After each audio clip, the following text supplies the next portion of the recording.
the owner of the company. You know, at first I thought it wasn't going to be that hard, but it's actually much more hard than what we assumed it would have been. Like we mentioned earlier, we wanted this one to be the one that's going to be extended from the other ones, like really good.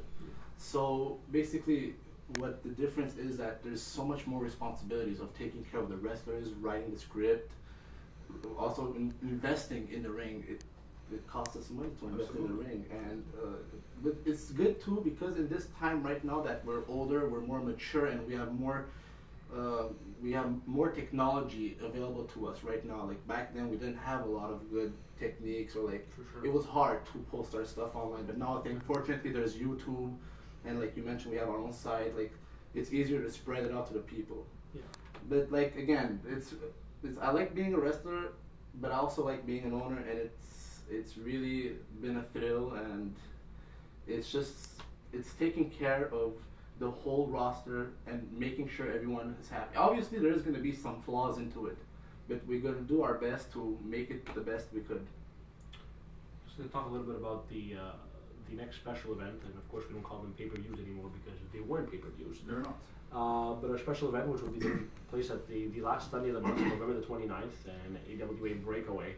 And you two guys are actually squaring off against each other, but in the script. But like I was mentioning, does that change the fact now that you guys are doing your special events once a month, whereas back then we would have some, maybe not more often, but we would put more emphasis as they would be distinguishable from Edge, where now they are not like Edge, but they are on YouTube and they are available for everybody to see.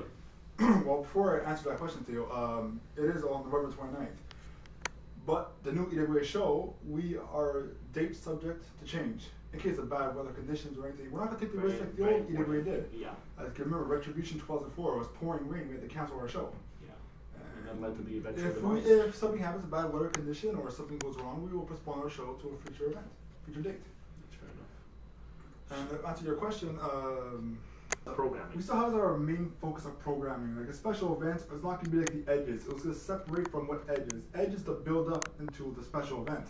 As Breakaway, it's more like the WWE philosophy too. You know, like you build up the storyline in the 3 main weekly shows. That's it. And then right after that, you're gonna have that special event where basically it's gonna just nuke it out, and then after that, after the special event, we're just gonna start again. We're gonna start again with other lines, other situations, and other. Or we could continue some. Like Breakaway's coming up. Edge, we have some Edge matches, and some went 6 minutes, 5 minutes. Main events usually go a good 10 minutes. Yeah. Breakaway, the minimum time limit for every match will be 10 minutes. For sure. It'll be pure wrestling. The whole segment, everything's gonna be Breakaway. You might have 3 parts for one match. Yeah. That day. So it's gonna be something different. We're looking forward to Breakaway, and we're looking forward to future special events that we have for the EWA-show and for the viewers out there. Very well. Let's talk a bit. I would like to actually speak a little bit about the website, and of course it's EWA-show.com. Your impressions on the actual website, things you like, things you don't like, and I absolutely love it. I have to go with Chris on this one. It's really the best website we've ever had ever since we've been on this. If you've ever seen the original website, geocities.com/EWA-show, cheap plug, which is closed down. It was terrible. I made it, and I thought it was great back then, you know, with GeoCities, and that's all we had. Pictures, barely even pictures we had, just mostly text. Yeah. Like I said, technology changes, we have obviously pictures, media. It was investment again. We had to obviously purchase the website. Yeah. So GeoCities was a free domain, whereas .com website, I'm not sure exactly what the price was. It was a good price. Yeah. Of course, we got a So. Again, it's important to have a good website, and that is the first thing our fans look at, because that is the only way for them to access the EWA footage.